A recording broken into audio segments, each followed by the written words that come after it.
Lahat pwede mong maging kaibigan, pero hindi lahat pwede mong pagkatiwalaan. Hindi lahat ng malapit, totoo.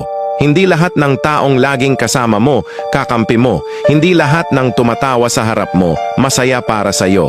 At hindi lahat ng nagsasabing, nandito lang ako para sa'yo, ay totoo ang intensyon.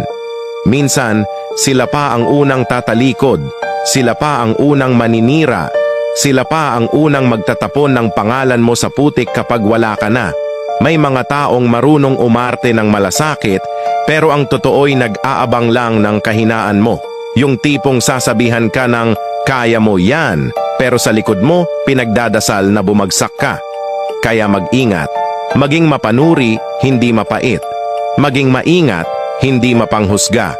Pag-aralan mong suriin ang kilos ng tao, hindi lang ang salita nila.